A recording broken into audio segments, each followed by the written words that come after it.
प्रभु के प्रेम को, उनकी उपस्थिति को मैं अपने जीवन में हर पल, हर क्षण महसूस करती हूँ। और कल का जो वचन था, उससे मुझे बहुत आशीष मिली और वो वचन मेरे लिए था। मेरे से प्रभु ने बातचीत की, क्योंकि मेरे जीवन में भी कुछ ऐसी परिस्थितियाँ आई थी जिनको मैं चाह रही थी कि मतलब मैं बहुत कोशिश कर रही थी कि मैं अपने व्हील पावर से, अपने एफर्ट से उस पर मैं जयवंत हो सकती हूँ। और इसलिए मैं दुखी, परेशान हो रही थी। और मतलब हर चीज़ मैंने उस स्थिति को देखा, हेल्पलेसनेस को देखा कि सब चीज़ मालूम है कि जो मैं कर रही हूँ वो गलत है, हर चीज़। और लेकिन पता नहीं वो कैसी स्थितियाँ थी और मैं प्रभु के सामने एक चीज़ मेरे मेरे को प्रभु ने एक अनुग्रह जो मेरे जीवन में उन्होंने किया कि मेरी दृष्टि अपने प्रभु की ओर लगी रही। चाहे मैं गिरती थी, तो भी मैं प्रभु के सामने अपने बड़ी नम्रता, दीनता से अपनी स्थिति को मानती थी और प्रभु मेरी सहायता करते थे। और कल के वचन से मैं बहुत ही ज़्यादा आशीषित हुई, जिस तरह से लिखा है कि नीति वचन के दूसरे अध्याय में 7 से जैसे लिखा है, दूसरे के 7 से, वह सीधे लोगों के लिए खरी बुद्धि रख छोड़ता है, जो खराई से चलते हैं उनके लिए वह ढाल ठहरता है।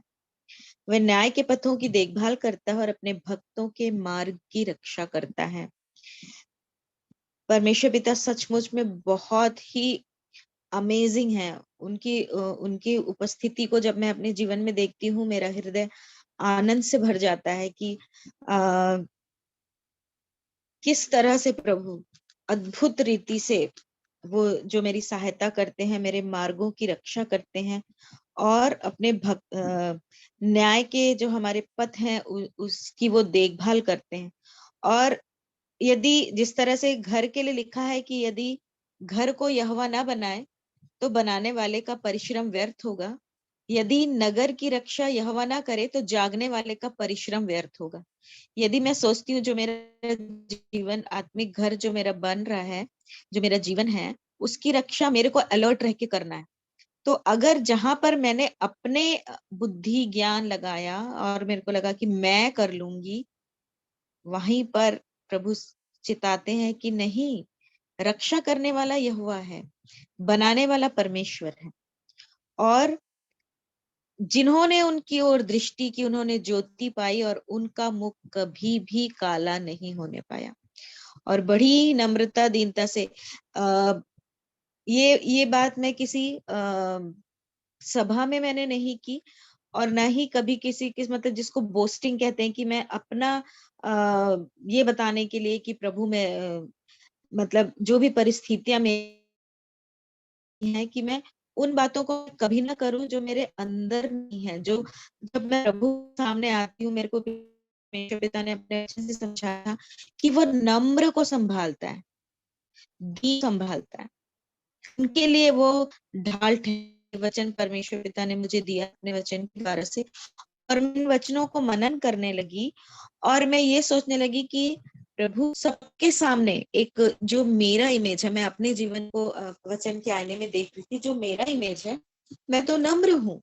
लेकिन अ, मैं जब जो दीनता जो प्रभु के सामने जो मेरे अंदर जो मेरे अंदर से उठता है, क्योंकि कई बार ऐसा होता है कि उस नम्रता जैसा स्वभाव प्रभु ने मुझे दिया है, उन बातों को जो मेरे मन में उठती है उनको मैं वैसे ही प्रकट नहीं करती, लेकिन मेरे मन में बहुत सारी बातें रह जाती हैं। तो क्या प्रभु के सामने मैं नम्र कहलाती हूँ? क्या उनकी दृष्टि में मैं नम्र हूँ, दीन हूँ?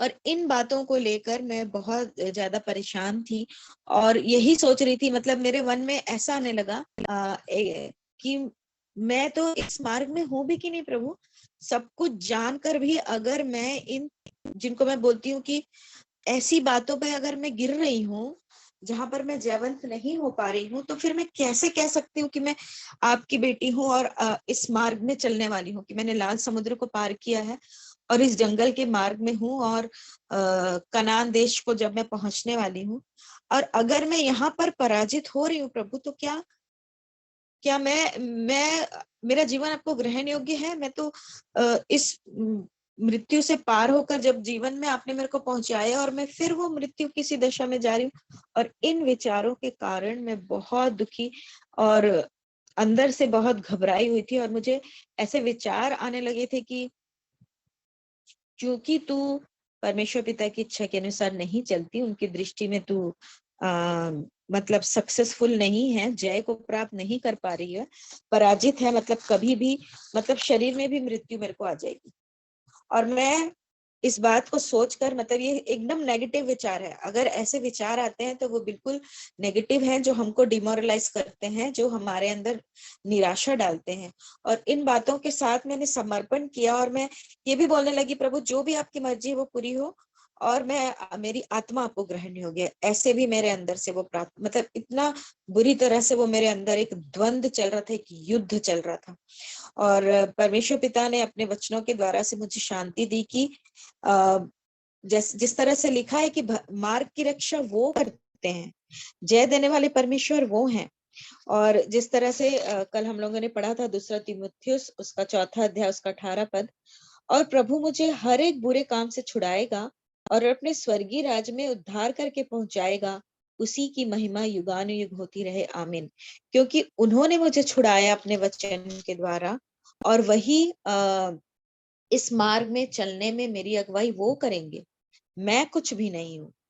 और जहां ये लगा कि मैं अपनी बुद्धि, अपने ज्ञान से और अपने एफर्ट से इस पर जय पालूंगी, तो ये इम्पॉसिबल है ना। जिस तरह से भजन संहिता उसका 107 अध्याय और उसका 19 और 20 को पढ़ेंगे, और ये वचन मेरे को बार बार याद आ रहा था कि प्रभु घोड़े पर से उठाकर हमको खड़ा करते हैं।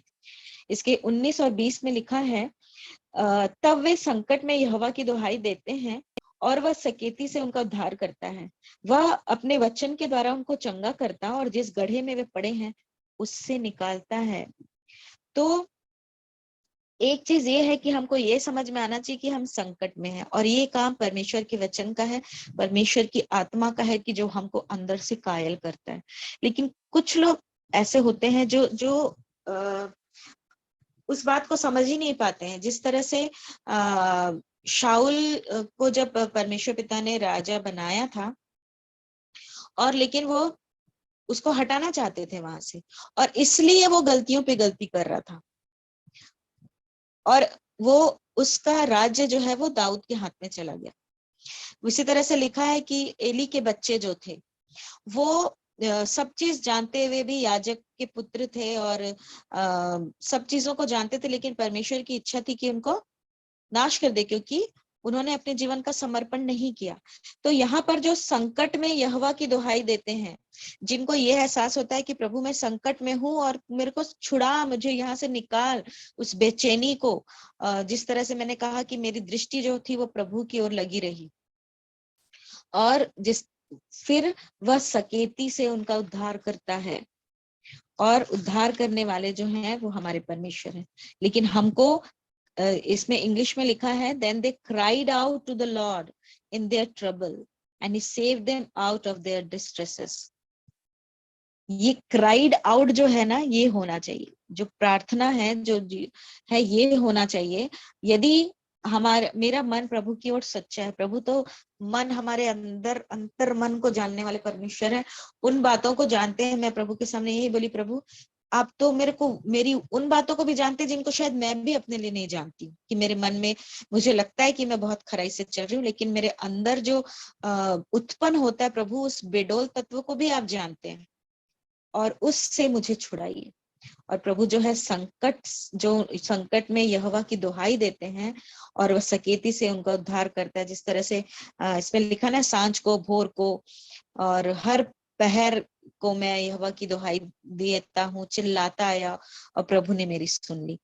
उस चीज से निकलने के लिए वो व्याकुलता होनी चाहिए, प्रभु की ओर दृष्टि करने के लिए, और सब कुछ करने वाले परमेश्वर वो हैं। जिस तरह से मैं हमेशा कहती हूँ कि मैं भजन संहिता 119वें अध्याय को जब पढ़ती हूँ, दाऊद के उस प्रेम को, कि उनको किस तरह से प्रभु के वचनों से प्रेम था। वो बोलते हैं कि मेरे मेरे मेरे पैर को अपने मार्ग में दृढ़ कर दे, तब मैं तेरे मार्ग में दौड़ूंगा, तेरी चितौनियों में दौड़ूंगा, है ना। भला हो कि तेरी विधियों के मानने के लिए मेरी चाल चलन दृढ़ हो जाए।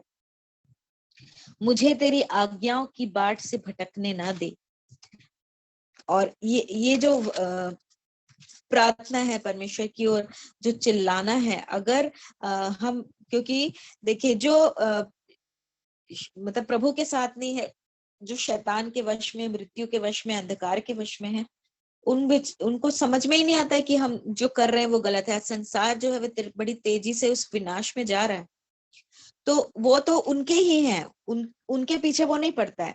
लेकिन जो उससे सड़ाहट से छूट कर, मृत्यु से पार होकर जीवन में पहुंचे हैं और जो प्रभु के साथ साथ चल रहे हैं, उनको वो खींचता है।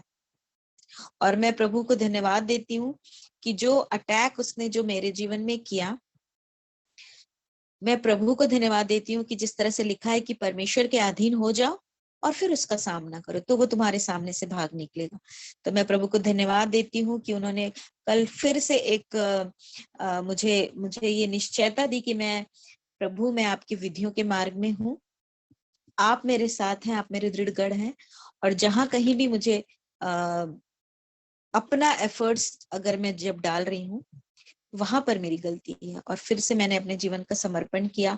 और सचमुच में मैं जिन जिन बातों के लिए मैं परेशान हो रही थी, जब मैंने कल इस बात का समर्पण किया, और आज वो जो स्थिति थी, प्रभु ने मेरे को लिटरल रूप से भी दिखा दिया कि तू मेरी बाहों में सुरक्षित है, मेरे मार्ग में तू सुरक्षित है। तो मैं इस प्रेम के लिए अपने परमेश्वर पिता को लाखों लाख धन्यवाद देती हूँ। और ऐसी अनगिनत बातें हैं जो प्रभु मेरे जीवन में मुझ पर प्रकट करते हैं, अपने प्रेम को मुझ पर प्रकट करते हैं, इसलिए मैं उनको धन्यवाद देती हूँ। और जिस तरह से दाऊद की जो प्रार्थना है, पूरा 119 अध्याय जब मैं पढ़ती हूँ तो मेरा हृदय आनंद से भर जाता है। और वो बोलते हैं, किसी अनर्थ बात को मुझ पर प्रभुता करने ना दे प्रभु। और बोलते हैं, मेरा मन तेरी विधियों के मानने में सिद्ध हो जाए, ऐसा ना हो कि मुझे लज्जित होना पड़े। मैं तेरी व्यवस्था से सुखी हूँ। ये अपने वचन के द्वारा से जो प्रभु ने मुझे संभाला, उसके लिए मैं उनको लाखों लाख धन्यवाद देती हूँ। इसमें जैसे भजन संहिता 119 के 112 पद को जब आप पढ़ेंगे, तो उसमें लिखा है कि मैंने अपने मन को इस बात पर लगाया है कि अंत तक तेरी विधियों पर सदा चलता रहूं। और इसके 113 में लिखा है, मेरे पैरों को अपने वचन के मार्ग पर स्थिर कर और किसी अनर्थ बात को मुझ पर प्रभुता ना करने दे। और इन सब बातों के लिए मैं अपने परमेश्वर पिता को धन्यवाद देती हूँ कि अपने वचन के द्वारा, अपनी आत्मा के द्वारा वो हमारी प्रार्थनाओं को सुनते हैं। और इसी का 119वें अध्याय का ही जो 169 और 170 है, उसको भी मैं पढ़ूंगी। हे यहोवा, मेरी दुहाई तुझ तक पहुंचे, तू अपने वचन के अनुसार मुझे समझ दे। मेरा गिड़गिड़ाना तुझ तक पहुंचे, तू अपने वचन के अनुसार मुझे छुड़ा ले। मेरे मुंह से तेरी स्तुति निकला करे, क्योंकि तू मुझे अपनी विधियां सिखाता है। तो गिड़गिड़ाना हमको अपनी स्थिति के लिए है, क्योंकि एक जो लोगों के मुंह से मैं अक्सर बोलती सुनी, जो मैं भी बोलती थी कि प्रभु हम तो निर्बल हैं, हम तो मनुष्य हैं, हमसे गलतियां हो जाती हैं। तो ये जो है ना, ये बहानेबाजी हमको नहीं करना है इस बात को, क्योंकि परमेश्वर जब हमारे शरण स्थान और बल है, जब वो हमारे बल है, तो हम कैसे निर्बल हो सकते हैं। तो ऐसी ही परिस्थितियां जब भी हमारे जीवन में आती हैं, जो हमको निराश करती हैं, जो ऐसे विचार आते हैं जो हमको ये बोलते हैं तू तो इस मार्ग में है ही नहीं, वहीं अपने जीवन का समर्पण करें, प्रभु से मांगे। और प्रभु जरूर जिस घूरे में भी वो हमको गिराना चाहता है, वो दुष्ट, वहां से उठाने की सामर्थ्य हमारे परमेश्वर पिता पे है। और इस तरह से मैं उनको हृदय से धन्यवाद देती हूँ कि सचमुच में प्रभु का भय उसके हमारे जीवन में हो, क्योंकि लिखा है ना कि तब तू, इसको जब हम पढ़ेंगे, तब तू यहोवा के भय को समझेगा। और जब हमको 5वें पद में लिखा है, नीति वचन 2:5 में, तो तू यहोवा के भय को समझेगा और परमेश्वर का ज्ञान तुझे प्राप्त होगा। हर पल हर क्षण आप सोचो कि वो परमेश्वर, जो जीवित परमेश्वर, जो भय योग्य परमेश्वर है, वो मेरे साथ है हर समय। तो हम कैसे उनके मार्ग से दूर जा सकते हैं। अगर वाकई में हम प्रभु के भय मानने वाले। मैं अपने जीवन को यहाँ पर रख रही थी जहां पर मैंने अपने आप को निर्बल पाया, फेल पाया, मैंने अपने आप को समर्पण किया। और जिस तरह से भजन संहिता 119 का 120 कहता है कि तेरे भय से मेरा शरीर कांप उठता है और मैं तेरे नियमों से डरता हूँ। और प्रभु का भय जो है वो क्या है, हमको वो जो भय है वो ऐसा नहीं है कि मतलब ऐसा मृत्यु का भय नहीं है, ये जीवन का भय है कि हम और भी प्रभु की समीपी में, कि जब हम जिससे हम प्रेम करते हैं और हम ये कोशिश करते हैं कि हम उसको कभी भी दुखी ना करें, है ना, ऐसा कोई काम ना करें कि जो आ, मेरे जो प्रेमी है वो मुझसे अप्रसन्न हो। तो ये जो भय है, जो परमेश्वर भक्ति का जो भय है, वो हमको और भी निखारता है, प्रभु के और भी समीप लाने की प्रेरणा देता है। तो इन बातों से प्रभु ने मेरी सहायता की। और ना सिर्फ मतलब मेरे जो अंतर मन में जो द्वंद चलता है उसमें प्रभु ने मुझे शक्ति और सामर्थ्य। अभी कुछ दिन पहले शिखर मामू मेरे को एक वचन भेजे, यशाया 54, और उन वचनों को पढ़ के मैं एकदम आनंद से भर गई कि प्रभु, जिस तरह से जो बच्चे अनाथ होते हैं ना, उनके लिए बोला जाता है कि प्रभु उनको चाहते हैं कि उनके माता पिता की जगह प्रभु ले लें, वो उनके और समीप होते हैं। वैसे ही यशाया 54 में लिखा है कि मैं तेरा कर्ता यहोवा तेरा पति हूँ। और और बहुत सारे उसमें मतलब उसका एक्सप्लेनेशन था जो मामू मेरे को भेजे थे। और उसको पढ़ने के बाद मैं प्रभु को बहुत बहुत धन्यवाद दी कि प्रभु, आप मेरे कर्ता, आप मेरे सब कुछ हैं। एक छोटी सी एग्जाम्पल के द्वारा मैं उसको बताना चाहती हूँ कि बीते दिनों जब रूनी का एडमिशन कराना था और 3 महीने से मेरी सैलरी नहीं आई थी, और मैं बीच में सोचने लगी प्रभु मैं कैसे करूंगी करके। और मैं प्रभु को धन्यवाद देती, जो चीजें नेगेटिव भी दिखती है ना, यदि हम अपने प्रभु के साथ हैं तो वो सबको पॉजिटिव कर दे। और मैं प्रभु को धन्यवाद देती हूँ, जब 3 महीने की बाद सैलरी आई मेरी, तो मैं अपने बच्चे का एडमिशन करवा पाई। और उसके लिए पीजी मतलब ऐसी सस्ता सा रूम, मतलब हम लोग जब ढूंढ रहे थे, हम लोग बहुत सारे रूम्स देखे और उसमें कम फैसिलिटीज थी। रूम्स मेरे को पसंद नहीं आ रहे थे, मेरे को लग रहा था मैं कैसे रखूंगी इसमें अपने बच्चे को। वो 3,000 4,000 के कमरे मिल रहे थे। लेकिन जब हम लास्ट में पहुंचे, मतलब रात हो गई थी, 10 बज गया था करीब हमको घूमते घूमते। और जब हम लोग वहां पहुंचे तो वो बोली कि 8,500 का रेंट है यहाँ पर विथ लंच एंड डिनर। और जब हम रूम देखे तो वो रूम भी मेरे को पसंद आया, साफ सुथरा सा था, अटैच लेट बाथ था। और 8,500 सब मेरे को बोलना कि बहुत ज्यादा है करके, और मैं थोड़ी सी परेशान भी हुई।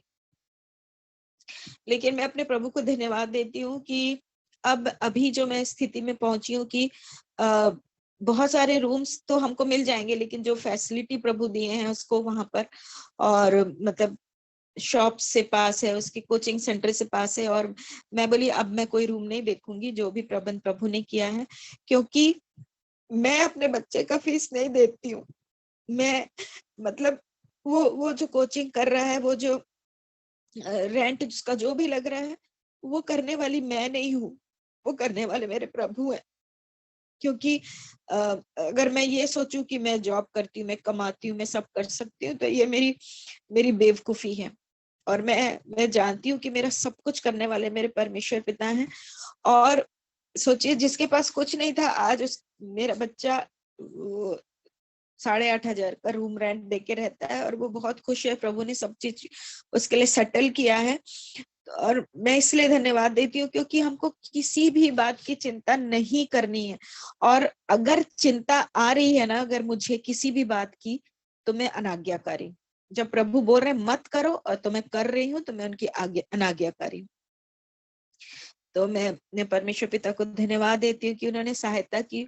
और रूनी के लिए भी मैं सोचती थी कि पता नहीं वो कैसा करेगा, क्योंकि मैं तो उसको कभी अपने से अलग की नहीं। मतलब जैसे एक माँ नाक भी पोंछना है अपने बच्चे का, ऐसा मतलब उसको छोड़ती ही नहीं थी कभी। और मैं आप सबों को भी बताना चाहती हूँ, क्योंकि मैं जानती हूँ कि आप सब लोग रूनी के लिए प्रेयर करते हैं, और वो बहुत अच्छे से वहां पर मैनेज कर रहा है। और मैं जो एक्सपेक्ट भी नहीं की थी वैसी ऐसी बातें वो मेरे को बोलता है। और मतलब बहुत ज्यादा उसको ये था कि मेरे को ये चाहिए वो चाहिए, मतलब वो हर तरह से ऐसा लगता है जैसे एक दिन में समझदार हो गया है वो। मैं अपने परमेश्वर पिता को धन्यवाद देती हूँ, क्योंकि ये सब कुछ करने वाले मेरे प्रभु हैं, और उसके अंदर एक जील आ गया है कि मेरे को ये एग्जाम निकालना है। मैंने उसको कभी प्रेशराइज नहीं किया, मेरी अपनी कोई चॉइस नहीं है, लेकिन प्रभु ने उसके अंदर डाला है। और उसने एक बात को बोला, मम्मी जो हमारे स्कूल के भैया लोगों का पोस्टर लगा है वहां पर जो नीट क्रैक किए हैं, आप देखिएगा अगले साल मेरा भी पोस्टर लगेगा यहाँ पे। तो प्रभु सहायता करें, जो भी उनकी इच्छा है वो उसके जीवन में पूरी हो। और उससे बढ़कर मैं मेरा ये बोझ है कि वो इससे पहले कि और बाहर पढ़ने निकले, अपना जीवन प्रभु के समर्पण करे और उस देह की सहभागिता को प्राप्त करे, अब मन फिराकर प्रभु के राज्य में जन्म ले, उस नए जन्म के अनुभव को वो प्राप्त कर सके। तो मैं विश्वास करती हूँ आप सब लोग उसके लिए प्रार्थना कर रहे हैं, और ये प्रार्थना का ही उत्तर है कि प्रभु से संभाल रहे हैं और अद्भुत रीति से उसकी सहायता कर रहे हैं। तो प्रभु ने मेरे को ये सिखाया कि किसी भी बात की चिंता मत करो। देखिए, मैंने उसका जो फर्स्ट इंस्टॉलमेंट भरी थी, मैं उसका वो था आई थिंक 1 अगस्त से वो क्लास अटेंड किया है, तो मैं 31 जुलाई को उसका भरी थी मेरी सैलरी आने के बाद। और अभी मेरे को 10 सितंबर तक का टाइम था कि मैं उसका सेकंड इंस्टॉलमेंट पे करूं। पिछले महीने फिर मेरी सैलरी नहीं आई, और अभी जब आई है तो मेरे को 10 सितंबर को देना था, लेकिन मैं 31 अगस्त को ही उसका सेकंड इंस्टॉलमेंट में भर दी। तो ये करने वाले मेरे पिता, मेरे परमेश्वर हैं, इसलिए मैं उनको धन्यवाद देती हूँ। और मतलब हर एक चीज में, छोटी सी छोटी बात में मैं देखती हूँ, जब मैं अभी यहाँ पर अकेले रहती हूँ बहुत सारे विचार आते हैं, बहुत सारा भय होता है मेरे को, लेकिन प्रभु मेरे साथ हैं, वो मेरे साथ साथ रहते हैं। उसके उनके उस प्रेम के लिए, अपरंपार आशीष के लिए मैं परमेश्वर पिता को धन्यवाद देती हूँ। और जिन बातों में मैं हार रही थी, जो जो बातें मेरे को निराश कर रही थी, उससे भी प्रभु ने मुझे उसमें भी प्रभु ने मेरे को आशा दी है। और घूरे पे, जहां पर मैं घूरे पे गिर रही थी, प्रभु ने मेरे को फिर से उठाकर खड़ा किया है। इसलिए मैं अपने परमेश्वर पिता को धन्यवाद देती हूँ, क्योंकि मैं इस पद को फिर से पढ़ना चाहती हूँ, 2 तीमुथियुस उसका 4:18 को। और प्रभु मुझे हर एक बुरे काम से छुड़ाएगा और स्वर्गीय राज्य में उद्धार करके पहुंचाएगा, उसी की महिमा युगानुयुग होती रहे। तो प्रभु आप सबकी सहायता करें, और विशेषकर मुझे और भी प्रार्थना में उठाएं कि प्रभु की इच्छा के अनुसार से मैं चल सकूं। और मैं इस बात को सीख ली हूँ कि मेरे को कभी भी किसी बात की चिंता नहीं करना है, और मेरे परमेश्वर पिता मेरे साथ हैं, चाहे वो मेरा जितने दिन संसार में ठहराए हैं प्रभु ने, और चाहे वो मेरा आत्मिक जीवन हो, चाहे वो मेरा पारिवारिक जीवन हो, प्रभु जो भी अपनी महिमा मुझसे कराना चाहते हैं वो उनकी इच्छा के अनुसार से पूरी हो। सारी बातों में परमेश्वर पिता को महिमा मिले।